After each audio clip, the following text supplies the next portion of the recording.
আগামী বৃহস্পতিবার প্রধান উপদেষ্টা ডক্টর মোহাম্মদ ইউনূসের নেতৃত্বে সর্বদলীয় বৈঠকে জুলাই ঘোষণাপত্র চূড়ান্ত করা হবে বলে জানিয়েছেন উপদেষ্টা মাহফুজ আলম।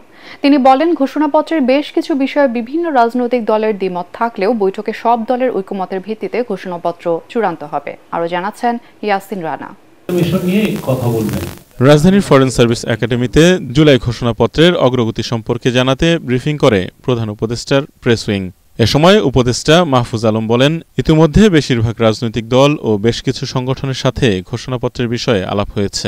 সময় তো নেওয়াটা যৌক্তিক, ওনারা সময় নিতে পারেন, কিন্তু আমরা চাচ্ছি যে ওনারা সময় নিন, সেটা সমস্যা না, কিন্তু 2 পৃষ্ঠা বা 3 পৃষ্ঠার একটি বিষয়ে এবং এই জাতীয় গুরুত্বপূর্ণ বিষয় ওনাদের পর্যালোচনা যেরকমভাবে এটা একটা সীমিত কয়েকটা বাক্য, অ্যাট দ্য সেম টাইম এটা তো জাতীয় গুরুত্বপূর্ণ একটি ইস্যু, এটা এত বড় একটি অভ্যুত্থানের যেহেতু দলিল, ফলত আমরা মনে করি ওনারা সময় নিতে পারেন, কিন্তু সময়টা যাতে এমন না হয় যার কারণে হচ্ছে যে অন্যদের ভিতরে এক ধরনের উত্তেজনা অথবা এক ধরনের সংশয় তৈরি হয়।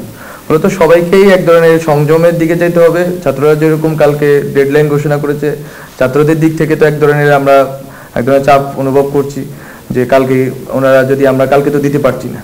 আবার বিএনপির জায়গা থেকে ওনাদের দাবিও যৌক্তিক যে ঠিক আছে সময় লাগবে, ওনাদের একটু বোঝাপড়া দরকার আছে, অন্যান্য স্টেক হোল্ডারদের সাথে কথা বলা দরকার আছে, কিন্তু সব মিলিয়ে আমরা চাচ্ছি যে সময়টা ওনারা সব পর্যালোচনা করেই বৃহস্পতিবার পরশু বসেন আমাদের সাথে, ডক্টর মোহাম্মদ ইউনূস স্যার উপস্থিত থাকবেন এবং বসে কথা বলেন। ওনারা যত ধরনের পর্যালোচনা আছে সবগুলো ইতিমধ্যে যেহেতু যাবে সবার কাছে, সবাই বসে কথা বলেন।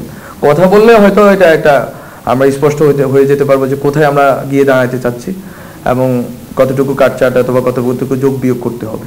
আমরা মনে করি যে এটা হয়ে যাবে, এটা সম্ভব হবে। পরশু আমরা একটা শুনতে পাবো যে এটা কিভাবে হচ্ছে, এটার ভিতরে কি আছে, কবে এটা ঘোষণা হবে।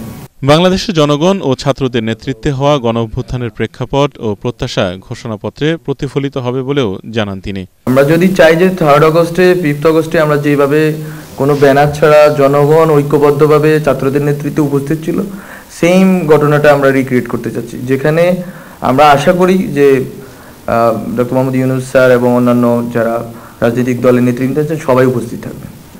মোমেন্টটা হয়তো ওই মোমেন্টটা আমরা ক্রিয়েট করতে চাচ্ছি, ফলত ওখানে ছাত্রদের নেতৃত্ব থাকবে কিন্তু সব রাজনৈতিক দলের রিপ্রেজেন্টেশন থাকবে। ডক্টর মোহাম্মদ ইউনূস স্যার থেকে শুরু করে রাষ্ট্রের বিভিন্ন যারা দায়িত্বশীল আছেন, বিশেষ করে অ্যাডভাইজারি কাউন্সিলের অ্যাডভাইজার, ওনারাও থাকতে পারে। জুলাই ঘোষণাপত্র ধারণ করে পরবর্তী সরকার গঠন হবে বলেও প্রত্যাশা মাহফুজ আলমের।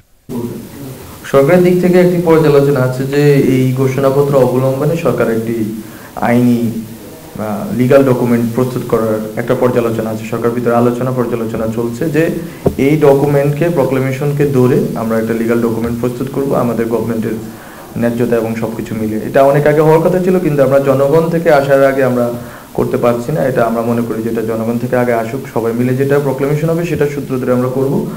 আর সংবিধানে অন্তর্ভুক্তির বিষয়টা অবশ্যই গণপরিষদ এবং পরবর্তী সংবিধান সংশোধনী থেকে শুরু করে সবকিছুর উপর নির্ভর করবে এবং যারা এই দায়িত্ব পাবেন, আমরা যদি এই দায়িত্ব পাই, জনগণ যদি আমাদের এই দায়িত্ব দেয়, তাহলে আমরা এটা করব। আর যদি পরবর্তী যারা দায়িত্ব আসবেন তাদের কাছে তো এটা বাইন্ডিং থাকবে বলে আমরা মনে করি, কারণ আমরা মনে করি আগামী নির্বাচনে যারাই জিতবেন না কেন তারা অবশ্যই গণ অভ্যুত্থানের শক্তি হবেন এবং তারা এই প্রক্লেমেশনকে ধারণ করেই জনগণের কাছে যাবেন, জনগণ থেকে নির্বাচিত হবেন।